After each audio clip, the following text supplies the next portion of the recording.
திருப்பரங்குன்ற விஷயம் இப்படி திக்கு திக்குன்னு தீயா பத்திக்கிட்டு எரியும்னு அண்ணே கனவுல கூட நினைச்சு பார்க்கல போல. எச்ராஜா அண்ணனுக்கு இருப்பு கொள்ளலை. அண்ணனுக்கு ஒரு நம்பிக்கை வந்துருச்சு. வடக்குப்பட்டு ராமசாமி கட்சியில் நமக்கு காணா போன அந்த மரியாதையை மறுபடியும் கண்டுபிடிச்சு போடலாம். இது போதுமே, இதை வச்சு நான் என்னென்ன செய்வேன்னு தெரியுமா? அண்ணே தீவிரமாக திருப்பரங்குன்றத்தில் இறங்கிட்டாப்புல. எப்படின்னா இந்த பருத்தி வீரரில் காட்டு இறங்குவாப்புல. இங்கே பாரு, நான் மாட்டுக்கு செவனேன்னு பேசாமல் ஒதுங்கி இருந்தேன்.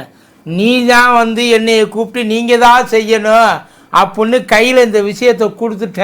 இதுக்கப்புறம் அண்ணாமலைக்கு பிடிக்கலே, ஆட்டுக்குடிக்கு பிடிக்கலே அப்படின்னு எவனாச்சும் ஏதாச்சும் பேசுனீங்க, அப்புறம் சும்மா இருக்க மாட்டேன்டியோ அப்படின்ற ரேஞ்சுக்கு ஆளு முழுசாக தன்னை அர்ப்பணிச்சுட்டாப்புலன்னு வச்சுங்களேன். இப்போ ஒவ்வொரு குஷியில் அண்ணன் பாடு பாடிக்கிட்டேன். ராஜா ராஜாதி ராஜன் இந்த ராஜா அப்படின்ற மாதிரியே இறங்கிட்டார்.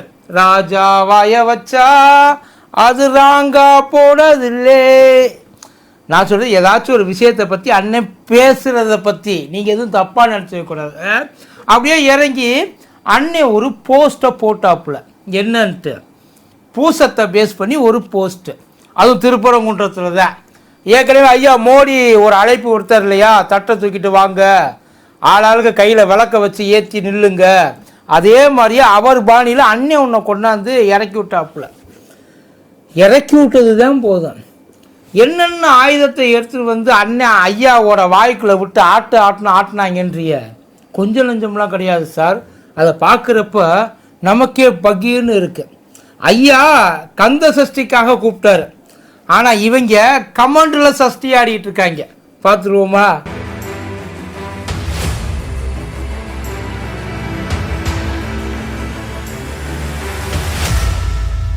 மதியம் நேருக்கு வணக்கம். இது மதியம் திருப்பாட்டா கூத்தடி கோப்பி. ஐயா எச்ராஜா இந்த திருப்பரங்குன்ற மேட்ரை அடுத்த லெவலுக்கு நம்ம எடுத்துகிட்டு போகணும், இன்னும் கொஞ்சம் வீரியமாக இறக்கி விடணும் அப்படின்றதுக்காக ஒரு அழைப்பு ஒன்று கொடுத்துருக்காப்புல. அந்த அழைப்பு ஒன்றும் இல்லை, பிப்ரவரி 11 தை 29 தை பூச திருவிழா. திருப்பரங்குன்றத்தை காத்திட குடும்பத்துடன் கோவிலில் கூடுவோம்.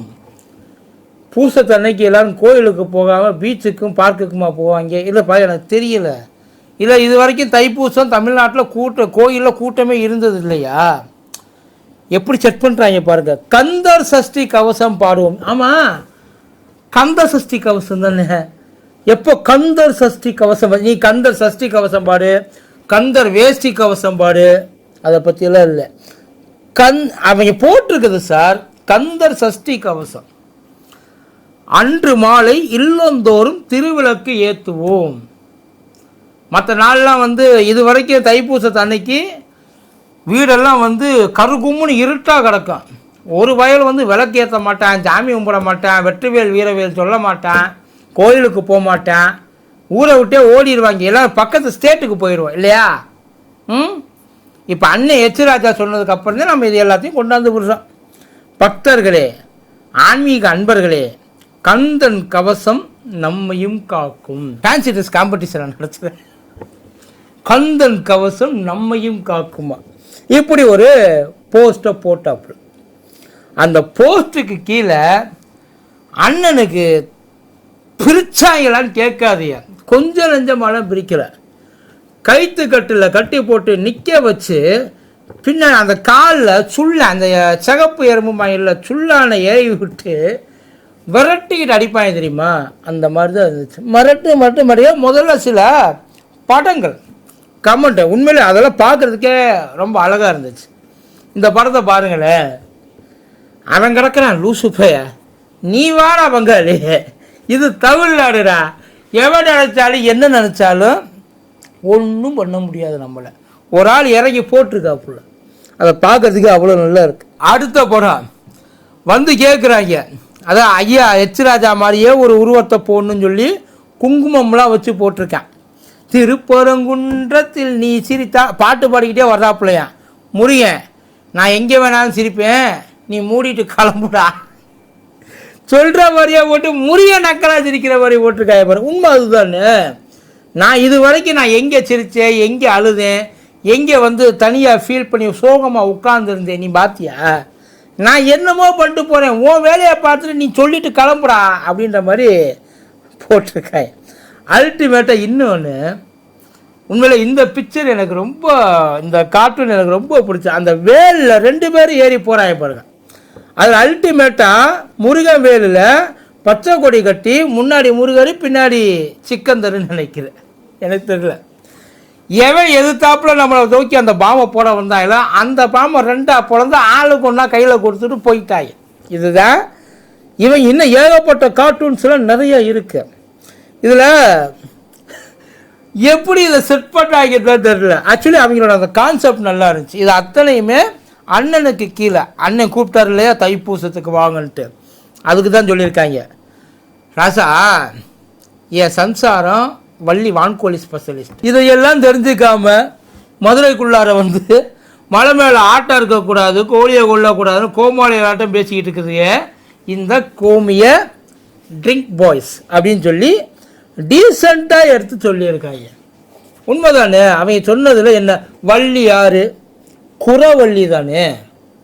தெய்வானே வேணால் நீங்கள் தேவலோகத்து பண்ணால், இந்திரன் பண்ணால், ஏதாச்சும் ஒரு பண்ணால் அவங்க சொந்தக்காரங்களாம் நீங்கள் எடுத்துக்கலாம்.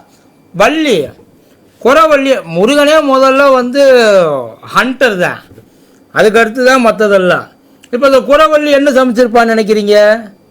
டெய்லி ஆவி பறக்க பறக்க இட்லி, பருப்பு சாதம், இல்லை வேறு ஏதாச்சும் சாம்பார், ரசம், மோர் அப்படி போயிருப்பான்னு நினைக்கிறீங்களா? இல்லைப்பா, தெரியல. அங்கே அப்படித்தானே இருக்கிறாப்புல, தம்பதிய சமயத்தினால தான் இருக்கிறாப்புல. அவங்க என்ன சாப்பிட்ருப்பாங்க? அவங்க என்ன விருந்து கல்யாணத்துக்கு அவங்களே என்ன விருந்து போட்டிருப்பாங்க மலை மேலே? நீங்கள் யோசிங்க. அதைத்தான் அவர் கேட்குறாப்புல. ஆனால் அழகா இன்னொருத்தையும் ஒன்று போட்டுதான், போடா கலவர விபூதி. இல்லைவா, அவன் போட்டதை என்னால் போட முடியாது. என்னதான் இருந்தாலும் தயவுசெய்து சொல்கிறேன், அவர் வயசில் பெரியவர், அவரை உங்கள் வாய்க்கு வந்தபடிலாம் நீங்கள் பேசக்கூடாது. அவருக்குன்னு ஒரு மரியாதை இருக்குது. அந்த மரியாதையோடு நீங்கள் பேசுனீங்க அப்படின்னா அது நல்லது, யாருக்கும் எந்த பிரச்சனையும் இல்லை. அவங்க தான் அப்படி பிஹேவ் பண்ணுறாங்கன்னா நம்மளும் அப்படி பிஹேவ் பண்ண முடியுமா? அதனால் இனிமேல் படிக்க முடியாத வார்த்தைகளை கமெண்ட்டில் போடாதீங்க. ஏன்னா உண்மையில் ரொம்ப கஷ்டமாக இருக்குது. பொன் சேகர்னு ஒருத்தர் அருவே போட்டிருந்தாப்புல, முருகன் தமிழர்களின் கடவுள். கரெக்டு, முப்பாட்டை முருகன், தமிழ் கடவுள் முருகன், தமிழ் மூத்த குடி முருகன், எல்லாம் அவன் தான். வந்தேரி பார்ப்பானின் கடவுள் இல்லையடா மடையா, யார் சொல்கிறாப்புல இவர்? எனக்கு அது புரிய மாட்டேங்குது. வந்தேரி அதில் அப்போ 2 கேட்டகரி இருக்கா என்ன? இங்கே ஸ்டாண்டர்டாக இருக்கிறது ஒன்று, அங்கேருந்து வந்தேரி இங்கே உட்காந்துருக்கிறது ஒன்று, அந்த மாதிரி 2 இருக்கா என்ன? இப்போ இவர் யாரை வந்து கரெக்டாக மென்ஷன் பண்ணுறாப்புல? ஐயா ராசாவையா? இல்லை அப்படி போட்டிருந்தா நேரடி, ஆனால் அவர் கமெண்ட் கீழே தான் போட்டிருக்காரு. பட் ஆனால் அவருக்கு தான் போட்டிருக்காரு அப்படின்றது தெரியல. கீழே இன்னொருத்தன், அவன் என்ன காண்டில் இருந்தான்னு தெரியல சார். கொஞ்சம் நேரம் எல்லாத்தையும் மூடிக்கிட்டு இருங்க ப்ரோ, தேவையில்லாமல் ஏதாச்சும் பண்ணாதீங்க ப்ரோ. சும்மா எது பண்ணுறதா இருந்தாலும் உங்கள் ஏரியாவுக்கு உங்கள் வீட்டுக்கு போய் பண்ணிக்கங்க ப்ரோ, எங்கள் ஏரியாவுக்கு வராதிங்க ப்ரோ, நாங்கள் நல்லா இருக்குது உங்களுக்கு புரியலையா ப்ரோ அப்படின்ற மாதிரியே வந்து அது ஒன்றுக்குள்ளே அத்தனையும் கேட்டிருக்கேன். எல்லாத்தையும் சாத்திக்கிட்டு கொஞ்சம் பேசாமல் இருங்க. நீங்கள் சும்மா இருந்தீங்கனாலே போதும், முருகன் செம்ம ஹாப்பியாக இருப்பான். நீங்கள் இந்த பக்கம் வராமல் இருந்தீங்கனாலே அவன் மூடு அப்செட் ஆகாமல் இருப்பான் முருகன். உங்களை பார்த்தா ராசார் அவனே பீதி ஆகுறேன் அப்படின்ற ரேஞ்சுக்கு தான் பாவும் போட்டிருக்காப்புல. ஆனால் இங்கே அழகாக ஒருத்தன் சொல்லியிருக்காப்புல, பிரபு நெல்லைன்னு சொல்லிட்டு, திருப்பரங்குன்றத்தை காத்திட நமது ஐயா ஹெச் ராஜா அவர்கள் குடும்பத்துடன் நாக்கில் அழகு குத்தி நடபயணமாக காவடி எடுத்து வருவார். எங்கேருந்து? இல்லை நான் தெரியாமல் எங்கேருந்து? காரைக்குடிலேருந்து கேட்குறீங்களா? தேவக்கோட்டையிலேருந்து கேட்குறீங்களா? இல்லை அங்கே இதுலேருந்து ஒட்டஞ்சத்திலேருந்து கேட்குறீங்களா? இல்லை பழனி அடிவாரத்துலேருந்து கேட்குறீங்களா? எங்கேருந்து கேட்குறியா? நீங்கள் மாட்டுக்கு பொதுவாக அவர் மாட்டுக்கு நடபயணம்ட்டிய. அதில் என்னங்க உங்களுக்கு நாக்கில் அழகு? நீ எந்த சைஸில் வேல் வாங்கி வச்சுருக்கிய எனக்கு புரியலை. நாக்கில் அழகு குத்துறாங்க. ஏன்னா சாதாரணமாக குத்துறா இருந்தால் ஒரு 6 அடிக்கு குத்துவாங்க, இல்லை 1 அடிக்கு குத்துவாங்க, இல்லை சில பேர் வேண்டுதலுக்கு ஏற்றாப்புல இங்கேருந்து இங்கே குத்திக்குவாங்க. ஆனால் இவங்க ஐயா மேலே இருக்க பாசத்துக்கு 5 அடிக்கு எடுத்து அதை நாக்கில் தான் குத்துவேன்னு அடம் முடிப்பாங்க. ஏன்னா இதுக்கப்புறம் பேசவே முடியாது. ஆனால் வேலை குத்துறப்ப பார்த்து குத்துங்கய்யா. அடிப்பகுதி, அதான் அந்த முனைப்பகுதி மேலே இருக்கணும், அடிப்பகுதி அந்த கம்பு மாதிரி இருக்கிறது கீழே இருக்கணும். நீங்கள் மாட்டுக்கு மாற்றி இப்படி சொருவிடாதீங்க, முழுசாக தொங்கிடும். அதனால் அந்த வேலையெல்லாம் நீங்கள் தயவுசெய்து பார்க்கக்கூடாது, அது ரொம்ப தப்பு. அடுத்து உண்மையிலே எனக்கு இது ரொம்ப பிடிச்சிருக்கு. புதுகை அப்துல் ஜபால்னு சொல்லிட்டு, ஆமாம் இவர் பேசுகிறப்ப அவங்க பேசுவாங்கல்ல, வணக்கத்துக்குரிய ராஜா சார் அவர்களுக்கு ரொம்ப அருமையாக பணிவன்போடு ஆரம்பிச்சிருக்காப்புல, ஒரு மரியாதையெல்லாம் கொடுத்து. அப்படியே எங்கள் ஏரியாவுக்கு வந்தீங்கன்னா மேலூர் பக்கம் மேலளவு கருப்பருக்கு கடா வட்டி பூஜை பண்ணுறோம். நீங்களும் இந்து தானே, வந்து ஒரு வாய் சாப்பிட்டு போங்க. கருப்பருக்கு வெட்டுறதுயா, கருப்பர் ஒன்றும் வந்தேடி கிடையாது, கருப்பர் ஒன்றும் முகலாய பேரரசோட இது கிடையாது, கருப்பர் ஒன்றும் மிஷினரி ஆளுக கிடையாது, நம்ம ஆளுக தானே. சூடம் காட்டுவோம், விபூதி அடிப்போம், பட்டை அடிப்போம், சாமி ஆடுவோம், நிறைய வரும். கருப்பர் பேச்சு அந்த பாட்டை கேட்டாலும் அப்படியே முட்டி ஒவ்வொன்றும் மேலே ஏறி நிற்க. கடா வெட்டி பூசை போடுவோம்.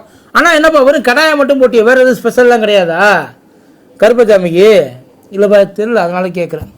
சரி, கடாயை வெட்டி போடுவோம், வந்து சாடும். இதுக்கு அவங்க சஷ்டிக்கு வருவாங்க ப்ரோ. நீங்கள் கருப்பர் கோயிலுக்கு போகிறீங்களா, பூசைக்கு போகிறீங்களா, கடா வெட்டுக்கு போகிறீங்களா? எல்லோரும் ஒன்றுக்குள்ளே ஒன்று தானே.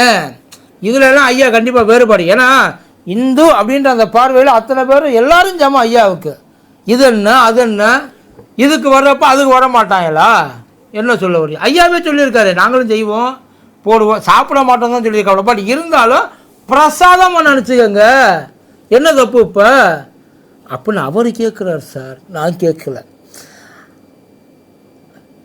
இதை நான் எப்படிடா படிக்கிறது, மனசாட்சி இல்லையாடா. நோட்டான்னு ஒருத்தன் போட்டிருக்கான் சார், அவன் பேர் கூட தெரில. மென்டல்னு சர்டிஃபிகேட் வச்சுருக்க தைரியத்தில் பேசுறியா நீன்றான். நான் இவனை எங்கே போய் சொல்கிறது? இது ஆமான்னு ஒத்துக்கிறதா இல்லைன்னு சொல்லி மறுக்கிறதா எனக்கு புரியல. இதுக்கு ஐயா தான் பதில் சொல்லணும். ஆனால் ஐயாவை பல தடவை, அதாவது நம்மளை மாதிரி சாதாரணமான ஆட்கள், ரொம்ப ஜனரஞ்சகமான ஆட்கள்னு வைங்களேன், நம்ம ஜாலியாக ஐயா பேச சிரிச்சுட்டு போயிடுவோம். ஆனால் சீரியஸான ஆட்கள் இருக்காங்கல்ல, கோர்ட்டு நீதிபதியை எனக்கு அந்த டவுட் இருக்குன்னு இருக்காப்புல. என்னென்ன, இது சாதாரணமான ஒரு மனநிலைமையில தான் இருக்காப்புலையா, இல்லை ஏதாச்சும் இது புத்தி சுவாதீனம் இல்லாமல் இருக்காப்புலையா? போயிட்டு ஒரு தடவை மனநல ஆலோசகரை பார்க்க சொல்லுங்க. ஏன்னா இது பைத்தியமா இல்லையான்னு எனக்கு சொல்ல தெரியலன்னு சொல்லிட்டாப்புல. பிரச்சனை அங்கே தான். இவர் பைத்தியம்னு அவர் வாயால் அவர் சொல்லலை, இது பைத்தியம் இல்லைன்னு சொல்லலை, இல்லை இது பைத்தியத்துக்கெல்லாம் அப்பாற்பட்ட பைத்தியம்னு சொல்லலை. இது என்ன ஸ்டேட்டில் இருக்குது, அதாவது இது வந்து இந்த ஒரு 5 ஸ்டேஜ் இருக்குது அப்படின்னா இது வந்து 8வது ஸ்டேஜில் இருக்கா அப்படின்றத பாருங்கள் அப்படின்றது கோர்ட்லேயே சொல்லியிருக்காங்க பல தடவை. ஒரு அவரோட நன்மைக்காகப்பா, வேறு எதுவும் கிடையாது. ஒரு மனுஷன் தெளிவாக இருந்தால் இப்படிலாம் பேசுவாங்க. அவங்கள பொறுத்த வரைக்கும் அவங்களோட நினப்பு. அடுத்து நல்ல இந்த டே, அந்த வார்த்தையை நான் விட்டுரு, வேண்டாம், அது நமக்கு செட் ஆகாது. என்றாவது ஒரு நாள் தாழ்த்தப்பட்ட பிற்படுத்தப்பட்ட மக்களோட இட ஒதுக்கீட்டுக்கு போராடவாங்கன்னு கூப்பிட்டு இருக்கியா? இது உண்மையில மனசு வருத்தப்பட்டு கேட்டிருக்காப்புல. ஏன்னா அவனும் இந்துக்கள் தானே, அவன் ஒன்றும் அடுத்த காம்பவுண்டு கிடையாது இல்லை. அவன் எவ்வளோ ஃபீல் பண்ணி கேட்டிருப்பான். என்ன அவன் கேட்குறதுல என்ன நியாயம், என்ன தப்பு இருக்குது? இல்லை இது அநியாயமா இடஒதுக்கீடு கேட்குறது? அதான் ஒதுக்கப்பட்டவங்களுக்கு இடஒதுக்கீடு கேட்குறது அவ்வளோ பெரிய அநியாயமா? அதுதானே இருக்க. கடவுளுக்கு முன்னாடி எல்லாரையும் கூப்பிடுறீல, இந்துக்களே வாங்க இந்துக்களே வாங்கன்ட்டு. அவன் கேட்குறான்ல, என்னைய மேலே கோயிலுக்குள்ள அவன் கூப்பிட்டா கோயிலுக்குள்ள, அதுவும் கோயிலுக்கு வெளியில் தான் போராட கூப்பிட்றாங்க. நல்லா தெரிஞ்சுக்கோங்க, கோயிலுக்கு வெளியில் தான் இவங்க அத்தனை பேரும் போராட கூப்பிட்றாங்க, கோயிலுக்கு உள்ளே கூப்பிடல. ஆனால் இதுக்கு எங்களை கூப்பிடுறீல, எல்லாரும் வாங்க நம்ம எல்லாரும் ஒன்று சேரணும்ட்டு. இதுக்கு என்னைக்காச்சும் வந்திருக்கிய? எனக்கு கிடைக்க வேண்டியது கிடைக்காம எவ்வளவு நாள் நாங்கள் பாடுபட்டிருப்போம். ஒரு நாள் எங்களுக்காக நீ இறங்கி வந்திருப்ப? அவங்க கேட்குறா சார். இந்த கேள்வியெல்லாம் நியாயமா? செருப்பால் அல்ல, முள்ளு செருப்பால், சாதாரண முள்ளு செருப்பால் அடித்த மாதிரி இருக்குது. ஆனால் இருக்கும்னு நினைக்கிறேன், ஐயாவுக்கு அதே மாதிரி தான் இருக்கான். ஆனால் அழகா இன்னொருத்தர் கேட்டிருந்தாப்புல, என்னமோ இத்தனை நாளாக இவங்க தான் தைப்பூசத்தை நடத்துகிற மாதிரியும், நாங்கள்லாம் இதுக்கு முன்னாடி தைப்பூசம்னா என்னென்ன தெரியாத மாதிரியும், முருகனை எங்களுக்கு கண்ணுக்கு முன்னாடி இவங்க தான் கொண்டாந்து நிப்பாட்டின மாதிரியும், முருகனுக்கே தைப்பூசம்னா என்னென்னு இவங்க தான் சொல்லி கொடுத்த மாதிரியும் பேசிகிட்டு இருக்காங்க. நீ சொன்னாலும் சொல்லனாலும் நான் சாமி கும்பிட போவேன்டா. நான் போகிற கூட்டத்தை காமிச்சு நீ கூட்டமாக வந்து மாற்றிக்கலாம்னு நினைக்கிறேன். இவங்க முருகனுக்கு மொட்டையாக போடுறாங்க சார், வேறு எதுவும் இல்லை. மொத்தமாக அப்படியே ஆட்டையை போட்டு அதை ஹைஜாக் பண்ண பார்க்க, தைப்பூசத்தை ஹைஜாக் பண்ண பார்க்குறாங்க இவங்க. அதான் நடக்குது. அது நார்மலாக எல்லாரும் வந்து கூடி இருக்க நேரத்தில் பார்த்தியா என் பின்னாடி எவ்வளோ பெரிய கூட்டம் இருக்குன்னு முன்னாடி போய் நின்று பேசுவாங்கல்ல, அந்த வேலையை தான் இப்போ பார்க்குறதுக்கு இந்த வேலையெல்லாம் பண்ணிக்கிட்டு இருக்காங்க, வேறு எதுவும் இல்லை. மத வழிபாடு என்பது வேறு, மத வெறி என்பது வேறு.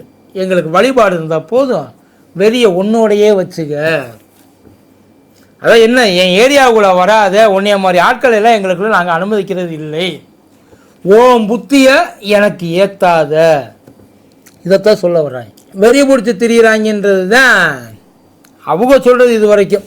இவன் என்ன போட்டிருக்கானே எனக்கு புரிய மாட்டேன் சார். விருந்தாளிக்கு பிறந்தவனே, அதோட விருந்தாளி தெரியும், அதில் விருந்தாளிக்கு பிறந்தவன் ஸ்பெல்லிங் மிஸ்டேக் எதுவும் மாற்றிட்டியா? ஏதோ ஒன்று அவன் ஏதோ நினச்சி போட்டிருக்கான் போல், எனக்கு இதுக்கு என்ன அர்த்தம் தெரியலப்பா. எப்படியாவது கலவரம் பண்ணணும்னு பார்க்க, சும்மாவே இருக்க மாட்டியா நீ? தைப்பூசம் அன்னைக்கு முருகன் கோயிலில் சாமி கும்பிட போனால் அவங்களுக்கு தெரியாது, என்னமோ நீ சொல்லித்தான் போகிற மாதிரி பேசிக்கிட்டு இருக்க. இப்போ கோயிலுக்கு வந்தவங்களெல்லாம் தைப்பூசம் அன்னைக்கு சாமி கும்பிட வந்தவங்கெல்லாம் ஐயா பேச்சை கேட்டு அவருக்கு மரியாதை கொடுக்கறதுக்காக தான் வந்த மாதிரி நீ நினைக்கிற, அப்படித்தானே? மற்றபடி முருகன் மேலே உள்ள பக்தியில், முருகனை பார்க்கணுன்ற ஆசையில் எவனும் வரல. அவரை நீ சொன்னதுக்காக தான் வந்து, இல்லாட்டி முருகன் அண்ணாதையாக கிடப்பாப்புல எல்லா கோயில்லையும். இல்லைப்பா அப்படின்னு அவர் கேட்குறாப்புலப்பா, பேசாமல் போயிட்டு வேறு வேலை இருந்தால் பாடுறா அப்படின்றாங்க சார். மறுபடியும் சொல்கிறேன், தயவு செய்து அவரை கண்ணியமான முறையில் கமெண்ட் பண்ணுங்கள். தேவையில்லாமல் அன்பார்லிமெண்ட்ரி வேர்ட்ஸ் எல்லாம் யூஸ் பண்ணாதீங்க, என்னால் படிக்க முடிய மாட்டேங்குது. அண்ணே தட்டி ஒளி எழுப்புவதை விட்டுட்டீங்க, விளக்கேற்றதை மட்டும் சொல்லியிருக்க, தட்டுறதை விட்டுட்டீங்க. முருகனை எப்படியாச்சும் காப்பாற்றுங்க எத்தனாச்சாண்டாங்க போயிட்டாங்க. அடுத்தபடி முருகனுக்கு மேலே ஒருபடி முருகனை காப்பாற்றுறது தமிழ்நாட்டில் எச்ராஜாவால் மட்டும்தான் முடியும்னு முழுசாக ஒரு மனுஷன் நம்பியிருக்காங்க. அதுக்கப்புறம் இன்னொருத்தர், உன்னை ஊருக்குள்ளே விடாமல் இருந்தால் திருப்பரங்குன்ற பாதுகாப்பாக இருக்கு. கண்டுபிடிச்சுட்டாயா? எப்படா கண்டுபிடிச்ச? எல்லாம் டெக்னாலஜி.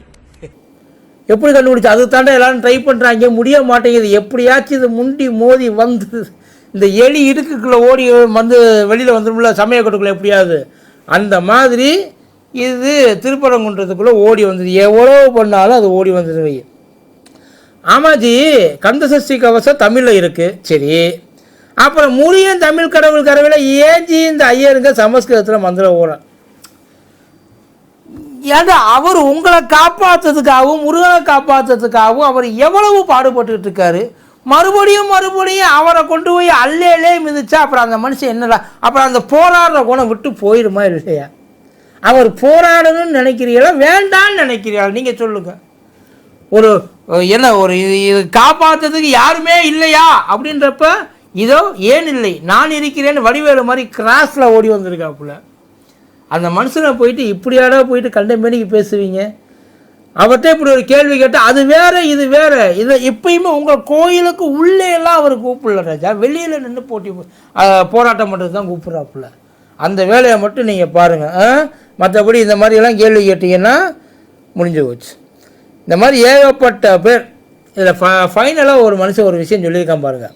இந்த நாட்டோட பிரதமர் இந்து, இந்த நாட்டோட அமைச்சர்கள் இந்து, இந்த மாநிலத்தை ஆள்றவங்க இந்து, இந்த மாநிலத்தை ஆள்ற அமைச்சர்களும் இந்து, 90% இந்து இருக்கிறாங்க நடைமுறையில். அவன் சொல்கிறான், ஆனால் இந்துக்களுக்கு பாதுகாப்பு இல்லைன்றாங்க. ஆனால் இதை 90% நம்ம எடுத்துக்க முடியாது. அதாவது மெஜாரிட்டியான பீப்புள், மைனாரிட்டி பீப்புள் இங்கே கம்மி தான். இந்த மெஜாரிட்டியான பீப்புளு அவங்களுக்கு பாதுகாப்பு இல்லைன்னு சொல்லி ஒரு நாட்டுக்குள்ளே, அதாவது என் வீட்டுக்குள்ளே எனக்கு பாதுகாப்பு இல்லை, உன் வீட்டில் யாருப்பா லீடு, யார் சொல்கிறது கேட்பேன், நான் சொல்கிறது தான் கேட்பேன். அப்போ என் வீடு கெட்டு குட்டிச்சவராக போகுது, என்னை சாவடியை பார்க்குறாங்கன்னு நீ சொன்னீன்னா எவனாச்சும் நம்புவானா? அதைத்தான் கேட்குறாங்க. இப்போ தைப்பூசத்து அன்னைக்கு தயாராக இருக்கிறாங்க, வேறு எதுவும் இல்லை. ஏதோ ஒன்று பெருசாக எல்லா இடங்கள்லையும் நடக்கும். நல்லா தெரிஞ்சாங்க, திருப்பரங்குன்றம் மட்டும்தான் நடக்கும் அப்படின்னு நினச்சிங்கன்னா அது உங்கள் தப்பு. இவங்க எங்கெங்கே போகிறாங்கன்னு மட்டும் பாருங்கள். எல்லா இடத்துலையும் இப்போயே ஆல்ரெடி எல்லாத்தையும் பிளான் பண்ணி வச்சுருப்பாங்க. கண்டிப்பாக ஒரு பெரிய ரேஞ்சில் ஒரு விஷயத்தை பண்ணுறதுக்கு இவங்க தயாராகிட்டாங்க. அதேமாதிரி இந்நேரம் என்ன இவங்க பிளான் பண்ணிக்கிட்டு இருப்பாங்க அப்படின்னா அட் அ டைமில் இருக்கிற அத்தனை இடத்துலையும் இந்த மாதிரி மலை மேலே இருக்கிற இப்போ இந்த இது திருப்பரங்குன்றம் மாதிரியே பிரான் மலை இருக்குது, இன்னும் ஏகப்பட்ட இடங்கள் பக்கத்து இடங்கள் இருக்கு இல்லையா, இது அத்தனையும் பத்திரமாக இருக்கிறது நல்லது. எவனாச்சும் ஒருத்தர் தேவையில்லாமல் சில நேரங்களில் தூண்டி விடுற மாதிரி சில விஷயங்கள் செய்வாங்க. தயவு செய்து முடிஞ்ச வரைக்கும் அவங்க அத்தனை பேரையும் ஒன்று கூடி ஊருக்கு அந்த பக்கம் தள்ளி விட்டு ஊருக்குள்ளே நீங்கள் எப்பயும் போல் நிம்மதியாக இருக்கிறதுக்கான வழியை பாருங்கள். சிக்கிட்டிங்கன்னா சதைச்சிருவாங்க. நன்றி.